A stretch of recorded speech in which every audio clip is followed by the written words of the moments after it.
Hey everyone, tonight we're drifting back to the Middle Ages. So go ahead and get comfortable, dim the lights, maybe settle into that blanket that's been threatening to take over your couch for days. Tonight's journey is going to be long, a little grim in places, and just dull enough to lull you towards sleep. Because tonight, we're going to spend some time with one of history's least socially popular, yet oddly fascinating professions, the medieval executioner. Yes, the people whose entire job description could basically be summed up as show up when someone is scheduled to die. And while you might think that means a quiet calendar most of the year, you'd be surprised. Let's start with the basics. Being an executioner was not exactly a glamorous career choice. You didn't just wake up one morning in the 14th century, stretch, and say, "You know what? I think I'll lop off heads for a living." It was usually a family business, which is really just a nice way of saying, "Congratulations, your father chopped off heads, so now you chop off heads too." Medieval societies were very into keeping trades in the family. If your father was a miller, you milled. If your father was a tanner, you tanned.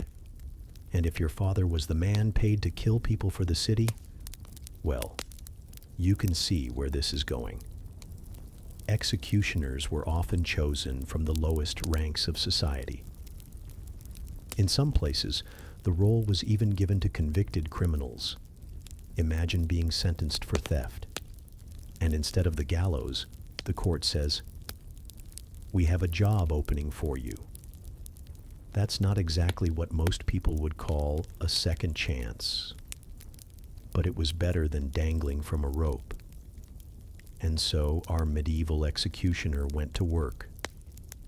But here's the thing, there weren't executions every day, or even every week necessarily. So what did these people do the rest of the time? Well, quite a lot actually. For one, executioners often doubled as torturers, which is not exactly a cheerful moonlighting gig, but in the Middle Ages, someone had to do it. If a prisoner needed questioning, and by questioning I mean prolonged screaming while someone asked them where the stolen goats were, the executioner was the one called in. When he wasn't torturing, he was sometimes expected to clean up after public executions, disposing of bodies, cleaning blood from the town square, occasionally even burying criminals in unhallowed ground. Which, let's face it, isn't the kind of work that gets you invited to dinner parties. In some towns, executioners were required to perform other odd jobs. They might dispose of animal carcasses, which made them a bit like the medieval sanitation department. They were also occasionally tasked with removing dead livestock from roads or cleaning cesspits. Yes, really. Because apparently, once you're the guy who deals with corpses, every smelly job just gets dumped on your doorstep. Despite their usefulness, executioners were socially shunned.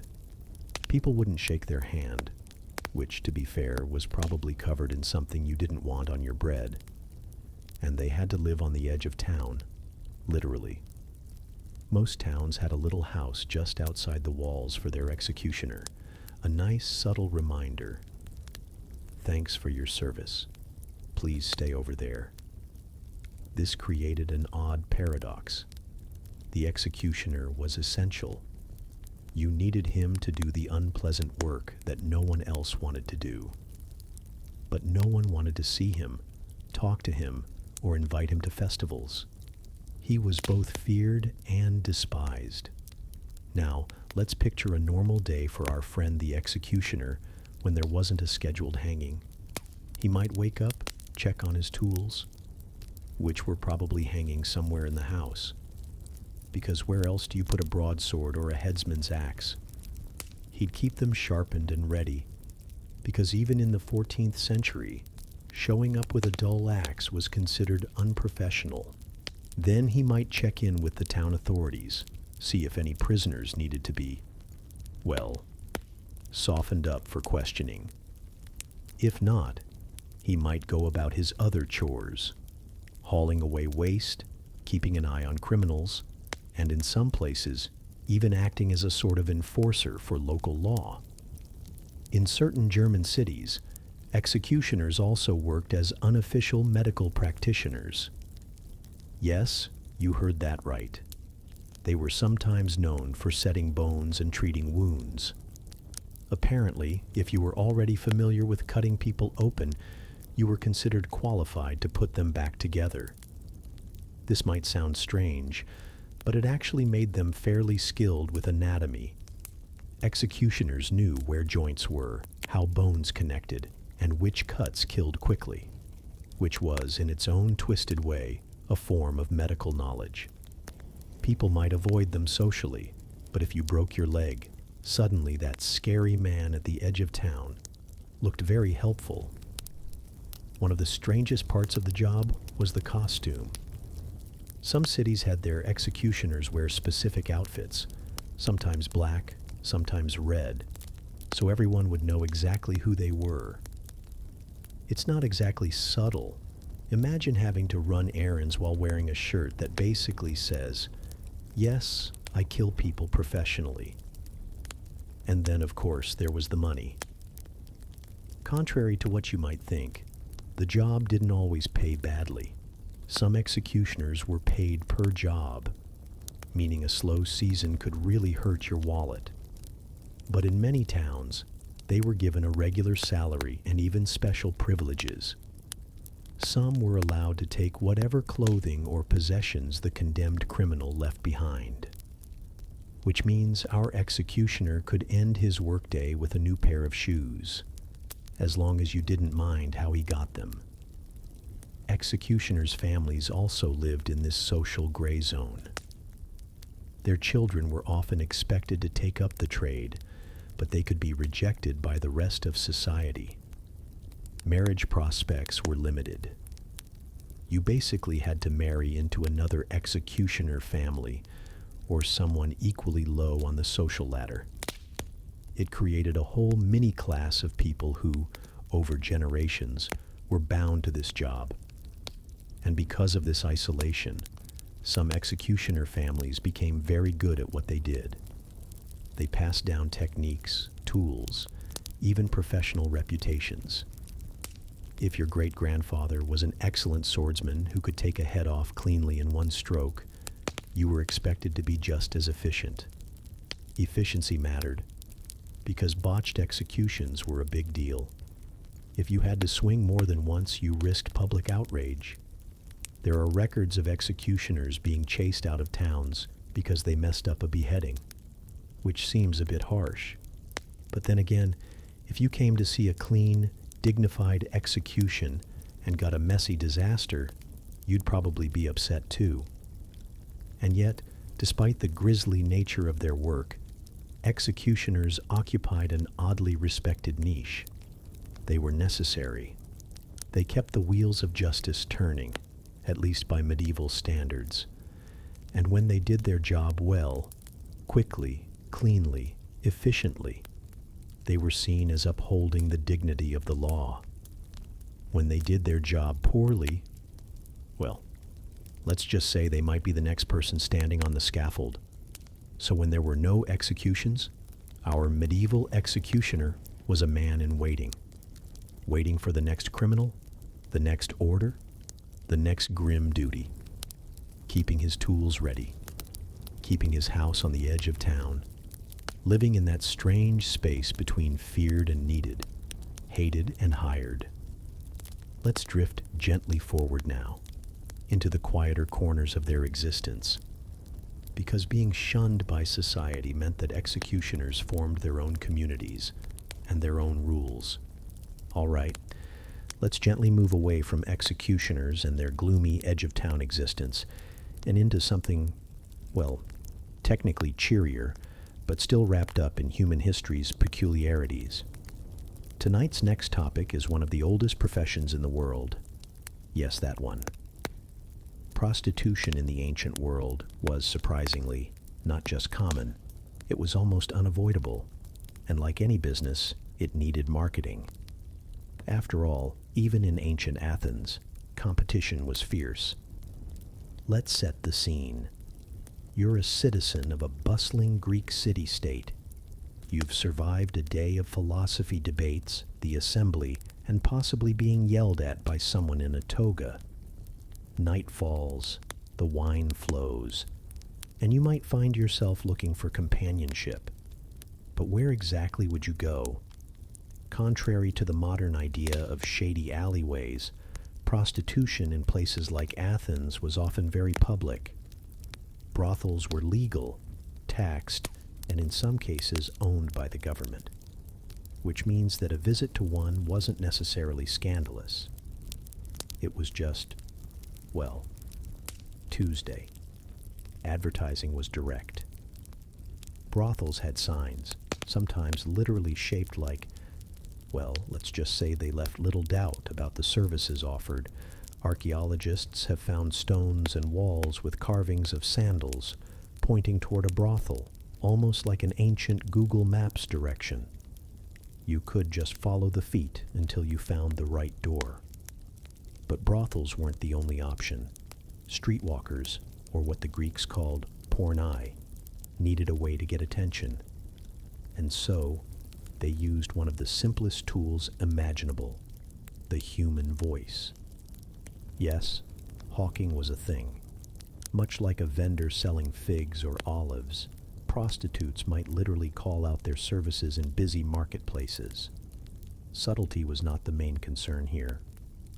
If you were walking home from the agora, you might hear a friendly, slightly transactional invitation. But the most ingenious advertising trick, and perhaps the most famous, was the use of shoes. Archaeologists have discovered terracotta soles with inscriptions on them. When worn, they would stamp words into the dust of the road as the woman walked. The message? Something along the lines of, "Follow me." Imagine leaving a literal trail to your business location. Ancient SEO at its finest. In Rome, the approach was slightly different, but no less creative. Roman prostitutes sometimes stood outside their establishments wearing distinctive clothing, the infamous toga, which might sound normal until you remember that women weren't usually allowed to wear togas. So this was a statement. I'm not here as a matron. I'm here as a professional. Some even carried little oil lamps with suggestive shapes to indicate they were open for business after dark.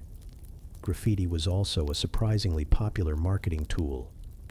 In the city of Pompeii, which was essentially frozen in time by volcanic ash, you can still see advertisements scratched into the walls. Some even include prices, a very early form of menu boards. And in true Roman fashion, some of the graffiti is remarkably blunt. Brothel walls in Pompeii even had frescoes depicting various services, which, in case you're wondering, functioned less like art and more like a visual guidebook. The message was clear. Here's what you can get. No need for small talk. But not all ancient prostitutes worked in brothels. Some operated independently, meeting clients in private rooms, bathhouses, or even temples. In certain Mesopotamian cities, temple prostitution was a ritual act, meaning that in some cultures, sex work was tied to religion. Your trip to the temple might involve making an offering, saying a prayer, and then, well, you get the idea. This overlap between sacred and commercial spaces is one of the stranger quirks of ancient life. To us, it feels contradictory, but to them, fertility and worship were often seen as connected. Let's drift over to ancient China for a moment, where prostitution also had its own social hierarchy. Some women worked in what were essentially elegant courtesan houses, offering music, poetry, and conversation alongside more physical services.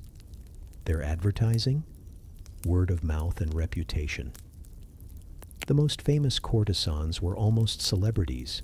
Men would write poems about them, and those poems would serve as free advertising. In many cultures, the body itself was the billboard. Jewelry, perfumes, and specific hairstyles were used to signal availability. In some places, prostitutes wore brightly colored wigs or veils to set themselves apart from respectable women. In others, they simply went topless, which tends to be a fairly unmistakable message. Of course, none of this meant the profession was easy. Sex workers were often at the mercy of the law, of pimps, of clients, and of public opinion.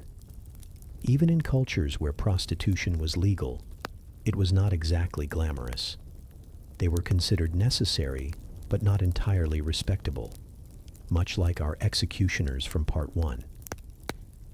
And just as executioners passed their trade down through families, prostitution could be hereditary as well.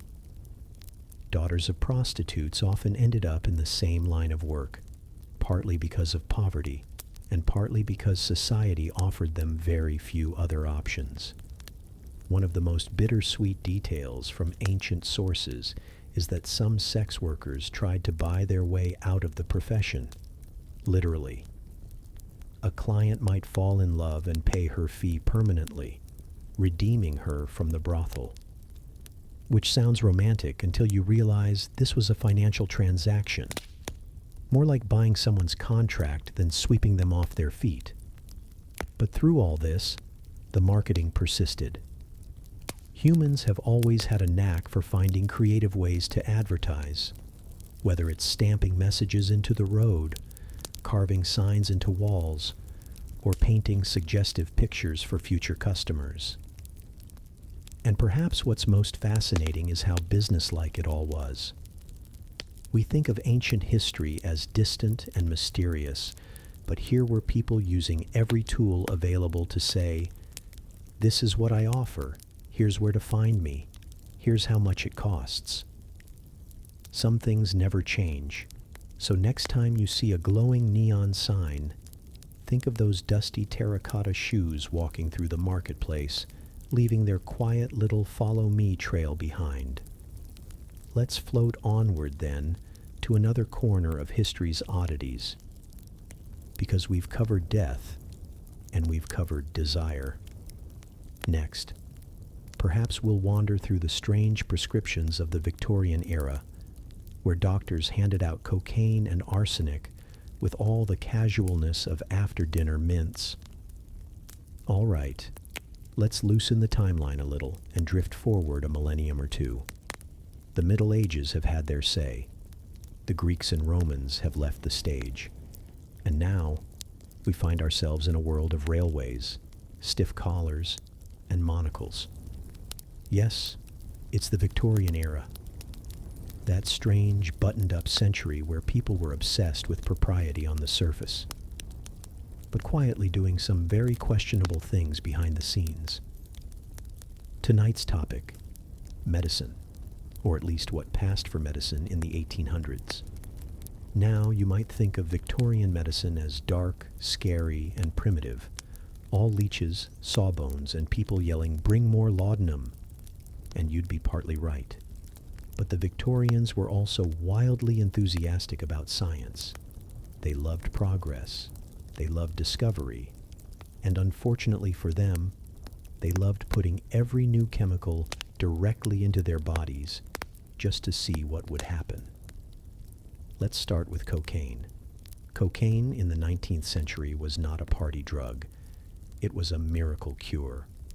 Doctors prescribed it for toothaches, fatigue, indigestion, headaches, melancholy, shyness, and because of course they did, as a treatment for alcoholism. Because nothing helps you stop drinking quite like developing a cocaine habit. Cocaine was available in lozenges, wine, tonics, even cigarettes. You could pop into your local chemist, ask for something to perk you up, and leave with a little vial of powdered motivation. Perhaps the most famous product was Vin Mariani, a popular French wine infused with coca leaves. Advertisements claimed it gave energy and vitality, which was true in the same way that dropping a squirrel into your teapot gives it a bit more excitement. Even Pope Leo III endorsed Vin Mariani. His face appeared in advertisements holding a glass of it, smiling serenely, probably feeling very energetic indeed. But cocaine wasn't just for drinking. Surgeons used it as a local anesthetic. And for good reason. It worked. For the first time, you could numb an area before cutting it open, which made it a genuine medical breakthrough. Unfortunately, the side effects were not well understood. Patients sometimes left the doctor's office feeling invincible, went home, and cleaned their entire house at 3 a.m, which, if you think about it, must have made Victorian parlors look unusually spotless. But cocaine wasn't the only odd prescription. Let's talk about arsenic. Yes, actual arsenic. The stuff we now associate with Victorian murder mysteries and sinister governesses. In the 1800s, arsenic was a common ingredient in medicine. It was used to treat everything from skin problems to digestive issues. People believed small doses purified the blood, which sounds nice until you remember that arsenic is a cumulative poison, meaning the more you take, the closer you get to a very quiet Victorian funeral. But arsenic wasn't just swallowed, it was rubbed on faces as a beauty treatment. Arsenic wafers were sold to women to give them a fashionable pale complexion. Nothing says glamour like a slow, steady decline into organ failure. Victorian doctors also prescribed mercury, yes, liquid mercury, for syphilis. The treatment was so common that the phrase, "a night with Venus, a lifetime with Mercury," became a dark joke. And to be fair, it sometimes worked, in the same way that hitting your computer with a hammer technically fixes it by preventing it from running at all. Opium was another favorite. In fact, opium was everywhere. You could buy it as laudanum, a tincture mixed with alcohol. You could buy it as Godfrey's cordial, marketed for calming teething babies, which, to be clear, was basically giving your infant a very tiny opium habit, and people loved it. Laudanum was the Victorian answer to everything. Toothache? Laudanum. Sleeplessness? Laudanum. Existential dread brought on by living in an era of rapid industrialization? Laudanum. Writers in particular were very fond of it. Coleridge wrote entire poems while under its influence. Thomas de Quincey wrote a whole book about being an opium eater. It was practically the creative fuel of the 19th century. Of course, not all of this was completely reckless. Some of these substances genuinely relieved pain, and before modern painkillers, that was no small thing. A little morphine might have been the difference between unbearable agony and a night of rest. But the Victorian era didn't have the same regulatory system we have now. There were no warning labels, no FDA. Your local chemist could sell you cocaine drops next to the cough syrup, and no one would bat an eye. This meant self-experimentation was common. People dosed themselves at home, adjusting as needed, which led to predictable results. Overdoses were not rare. Addiction was rampant. But rather than being seen as a public health crisis, it was just normal. Some of the most respected doctors of the day were addicts themselves. And in a way, that gave them credibility. If you're going to recommend opium, you might as well be enjoying it too, right? Then there were the patent medicines. These were over-the-counter remedies sold with dramatic claims. Cures nervousness, indigestion, baldness, and probably heartbreak too. Most were just mixtures of alcohol, opium, and sugar water, which would, admittedly, make you feel much better about whatever problem you were having. Advertising for these products was almost poetic. Posters promised vitality, nervous strength, clear complexions, and they often featured smiling women, children, even clergy, happily endorsing what was essentially a bottle of narcotics. Eventually, the dangers became too obvious to ignore. By the late 1800s and early 1900s, regulations began to appear. Doctors slowly moved away from prescribing literal poison. But the transition was gradual. For a long time, Victorians kept their medicine cabinets stocked with what we would now classify as illegal drugs. And yet, in its own way, this era laid the groundwork for modern medicine. Pain management became a priority. Anesthesia became standard. The idea that doctors should relieve suffering, even if they had to experiment with some very questionable substances, became central to healthcare. So, as strange as it sounds, all those arsenic wafers, cocaine tonics, and laudanum drops were stepping stones toward the safer, more effective medicine we have now. Still, it's hard not to smile at the thought of an impeccably dressed Victorian lady sipping her cocaine-infused wine and remarking how invigorated she feels before heading out for a brisk walk in her corset. Let's let that image fade gently into the background as we drift toward our next curiosity. Because after medicine, perhaps it's time to look at something even trickier. The problem of marriage before divorce was legal, and the creative ways couples found to escape each other. All right, let's settle a little deeper into our pillows and head into one of history's most awkward subjects: marriage. More specifically, what happened when people wanted out of marriage, in a world where divorce wasn't really an option.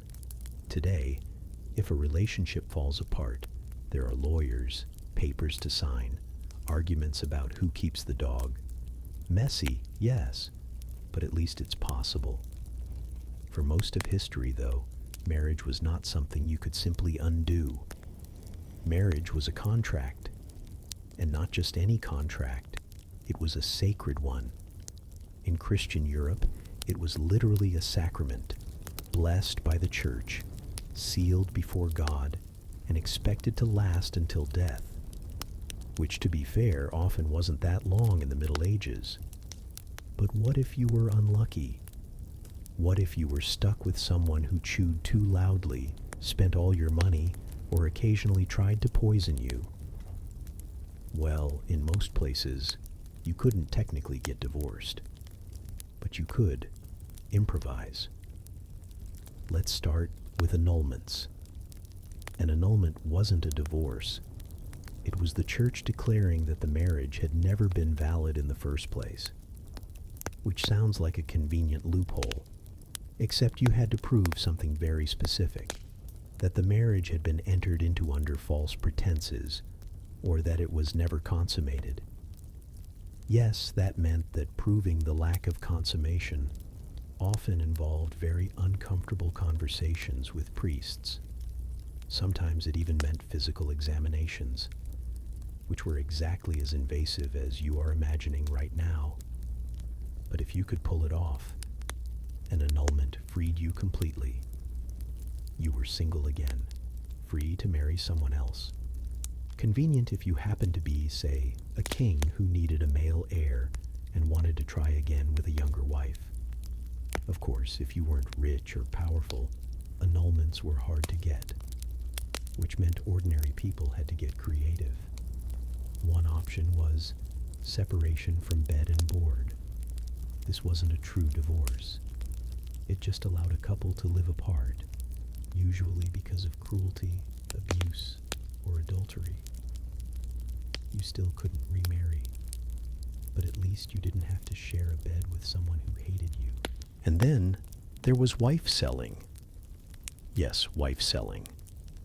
In 18th and early 19th century England, it was not unheard of for a man to sell his wife at a public market. The wife was led in with a rope around her neck or waist. Not quite as grim as it sounds, since in many cases she was actually consenting to this, and auctioned off to the highest bidder. The winning bidder was often the man she actually wanted to live with.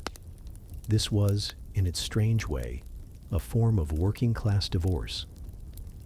It wasn't technically legal, but local communities often turned a blind eye because everyone involved got what they wanted. The husband got rid of a wife he didn't want, the wife escaped an unhappy marriage, and the buyer got a new spouse. Naturally, the church disapproved.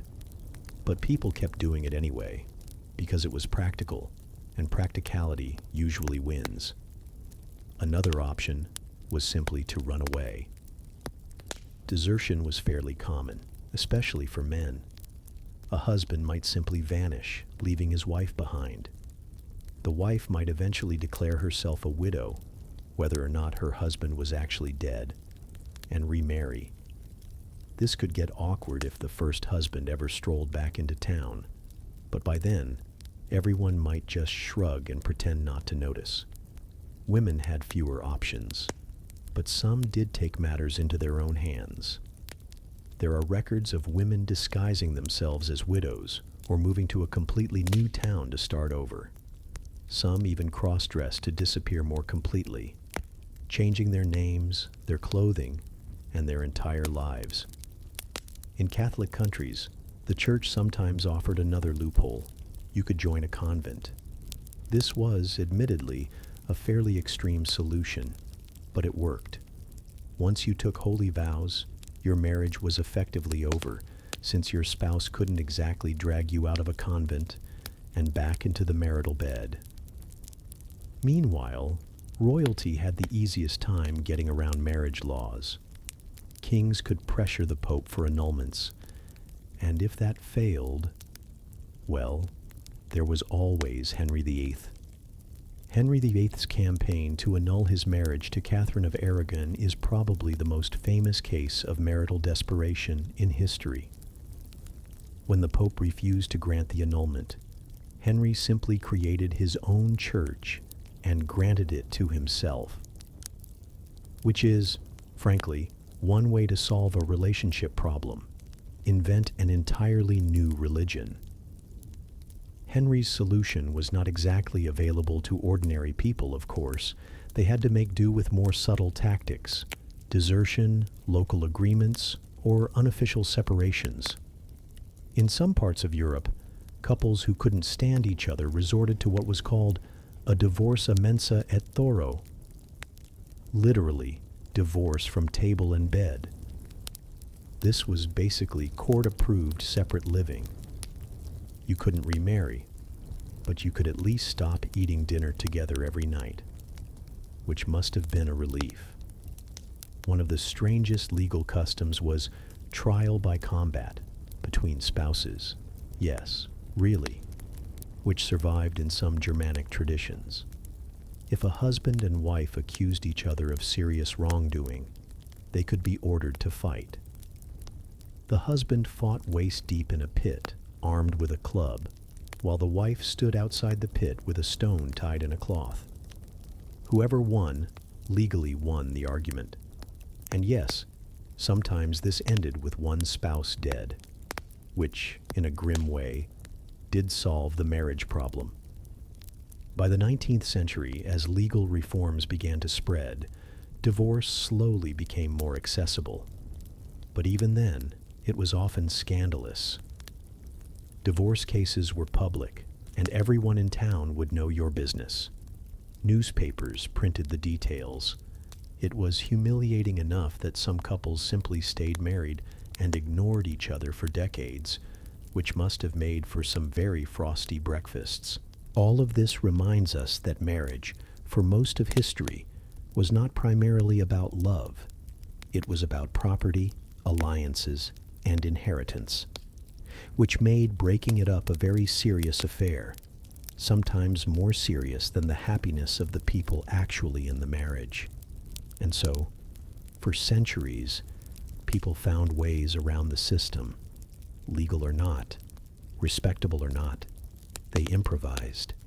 They sold, they ran, they schemed, they fought in pits with stones tied in cloth. Because humans have always been creative when it comes to avoiding an awkward dinner with someone they can't stand. Let's let this image fade now. The dusty market square, the wife stepping away with her new buyer, the husband pocketing his money and heading to the tavern. Because next, we'll drift toward another odd corner of history.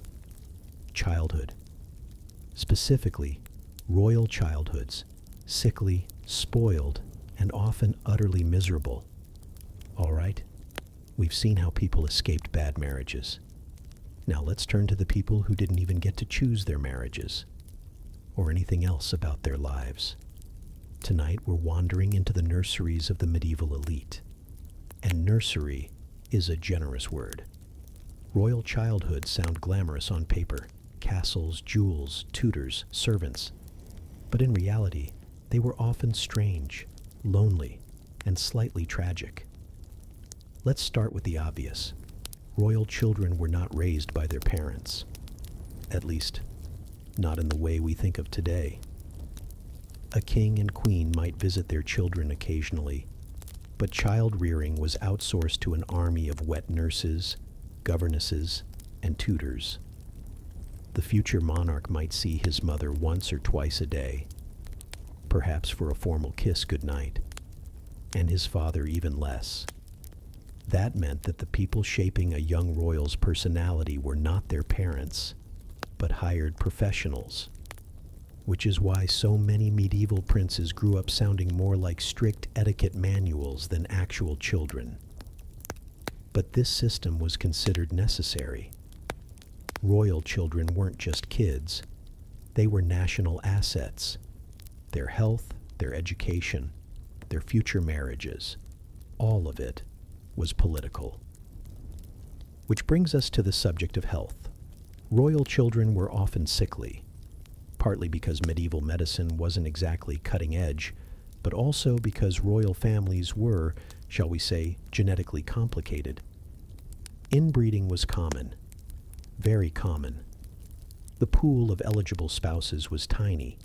You had to marry someone of equal status, ideally someone with useful land or alliances, which meant cousins were fair game, second cousins, first cousins, sometimes even uncomfortably closer. The result, children with delicate constitutions. Take Charles II of Spain, sometimes called the Bewitched. He was the product of generations of Habsburg inbreeding. His family tree looked less like a tree and more like a wreath. Charles had a famously elongated jaw, the Habsburg jaw, which made chewing difficult. He suffered from seizures, digestive problems, and was largely unable to govern. Imagine being a sickly child, constantly under observation, constantly fussed over by anxious courtiers who were terrified that the future of the dynasty might cough too hard and die. Speaking of dying, many royal children did. Infant mortality rates were high even among the rich. A royal nursery might lose several children in a single generation despite having access to the best physicians available, which, in the 14th century, mostly meant leeches and prayer. If a prince or princess did survive infancy, they were quickly put to work. Education began early, with an emphasis on Latin, religion, and court etiquette. Playtime existed, but it was heavily supervised. Even their toys could be political. Miniature suits of armor for boys, dolls in the latest court fashion for girls. And there was pressure, endless pressure. A young prince knew from the beginning that he was expected to rule someday. A young princess knew she would be married off for political advantage. Childhood was less about carefree exploration and more about preparing for a lifetime of duty. And if you were the spare, the second or third son, your life might actually be stranger. You might be sent to a monastery or given to another noble family to raise. Sometimes you were used as a bargaining chip in peace treaties, sent to live in a foreign court as a hostage to guarantee your father's good behavior. Imagine being 8 years old and told, "Congratulations, you're now living in Burgundy to make sure your dad doesn't start a war." This fostered a kind of emotional distance. Royal children were expected to be miniature adults, composed and solemn even at very young ages. Chronicles often describe child kings giving formal speeches or leading processions, looking serious beyond their years. But not all of them behaved perfectly. Some rebelled, in the small ways children can. Edward VI, son of Henry VIII, once threw a tantrum so fierce that several servants fled the room.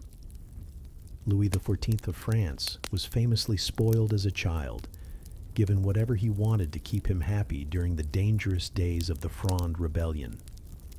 And then there were the unlucky ones. Prince Arthur of England, elder brother of Henry VIII, died as a teenager, leaving Henry to inherit the throne. His death shaped English history.